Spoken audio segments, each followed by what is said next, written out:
এই কিউট ছোট্ট মিনি হারিকেনটা কিভাবে আমি সহজে নিজে হাতে বানিয়েছিলাম সেটাই আজকে তোমাদের সাথে এই ভিডিওটিতে শেয়ার করব। হ্যালো সবাইকে, কি খবর সবার? হারিকেনটা বানানোর জন্য যা যা লাগবে সবকিছু আমি নিয়ে নিলাম। এখানে আমি হাজমোলার যে কাচের বোতলগুলো থাকে সেগুলো একটা নিয়েছি, তার সাথে প্লাস্টিকের কৌটার কয়েকটা ছোট বড় মুখ ছিল, সেগুলো আমি নিয়ে নিয়েছি। এবারে প্লাস্টিকের কৌটার যে মুখগুলো ছিল তার সাথে হাজমোলার বোতলে সেই সবকিছু একসাথে সুপার গ্লু দিয়ে একের পর এক ভিডিওর মতো করে লাগিয়ে নিলাম। এই সবগুলো একসাথে ভালোভাবে সুপার গ্লু দিয়ে লাগিয়ে নিতে হবে, নয়তো এগুলো খুলে যাওয়ার সম্ভাবনা থাকবে। সুপার গ্লু দিয়ে ভালোভাবে লাগিয়ে নেওয়ার পর এগুলো শুকিয়ে যাওয়ার পর আমি দুইটা চুড়ি নিয়েছিলাম। আমার কাছে দুইটা অব্যবহৃত চুড়ি ছিল। এই চুড়ি দুটো দিয়ে আমি হারিকেনের মাঝখানে যে তারের মতো থাকে সেরকম ডিজাইন বানিয়ে নিয়েছি। চুড়ি দুইটা আমি হাত দিয়ে চেপে চ্যাপটা করে তারপরে হাজমোলার কৌটাটার উপরে ভালোভাবে বসিয়ে দিলাম। এটা যেন শক্ত করে বোতলের মধ্যে ভালোভাবে বসে যায় সেজন্য আমি সুপার গ্লু ইউজ করেছিলাম। সাদা রঙের ক্লে ইউজ করেছিলাম। সাদা রঙের ক্লে দিয়ে ভিডিওর মতো করে সুন্দর ডাটার মতো দুইটা বানিয়ে নিয়েছিলাম। দুইটাই সমান সমান ক্লে দিয়ে সমান সমান করে বানিয়ে নিয়েছিলাম। আমার তো হাবিজাবি এসব জিনিসপত্র বানাতে অনেক বেশি ভালো লাগে।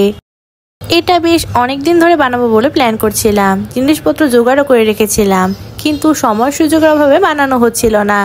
যাই হোক, এবার কাজের কথায় চলে আসা যাক। ক্লে দিয়ে যে দুটো হ্যান্ডেলের মতো বানিয়ে রেখেছিলাম সেগুলো ভিডিওর মতো করে সুপার গ্লু দিয়ে ভালোভাবে বোতলটার মধ্যে লাগিয়ে নিয়েছিলাম। আমার হারিকেন বানানো কিন্তু প্রায় রেডি। ছোটবেলায় অনেক আগে হারিকেন খুব দেখা যেত। এখনকার সময়ে দেখতাম মোম, টর্চ লাইট, তারপরে টেবিল ল্যাম্প, এগুলো কিছুই ছিল না। তখন এই হারিকেনই ইউজ করা হতো। কারেন্ট চলে গেলে হারিকেনটা ব্যবহার করা হতো। এখন বলতে গেলে হারিকেনটা একদমই দেখা যায় না।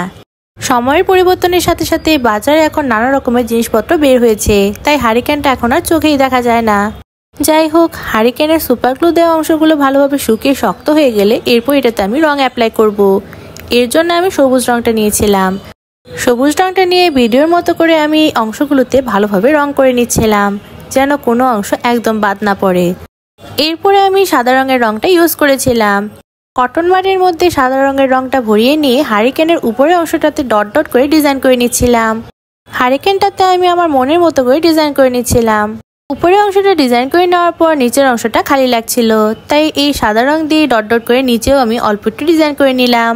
আমার নিজের হাতে বানানো এই কিউট ছোট্ট মিনি হারিকেনটা একদম রেডি। এটা দেখতে অনেক বেশি সুন্দর হয়েছিল, আমার কাছে তো খুবই পছন্দ হয়েছে। এটা বানাতে কিন্তু অনেকটা সময় লেগেছে। এতক্ষণ কষ্ট করে বানানোর পর যখন জিনিসটা দেখতে অনেক বেশি সুন্দর হয় তখন সত্যি মনটা অনেক বেশি ভালো হয়ে যায়। এটা বানিয়ে তোমরা চাইলে ঘরে শোপিস হিসেবে সাজিয়ে রাখতে পারো, অথবা কাউকে ইচ্ছা করলে গিফটও করতে পারো। আমি তো আমার এই ছোট্ট কিউট মিনি হারিকেনটাকে আমার ঘরে সুন্দর শোপিস হিসেবে সাজিয়ে রেখেছি। নিজের বানানো জিনিস ঘরে সাজিয়ে রাখলে অন্যরকম একটা শান্তি কাজ করে। তোমরা অনেকেই আছো আমার ভিডিওটি পুরোটা দেখো কিন্তু লাইক করো না কোনো। অনেক কষ্ট করে ভিডিও বানাই, ভালো লাগলে কিন্তু অবশ্যই একটি লাইক করে দিবা সবাই। একটা লাইক দিলে তো কোনো কম পড়ে যাবে না তোমাদের। আমার হারিকেনটা বানানো কেমন হয়েছে অবশ্যই কমেন্ট করে জানাবা।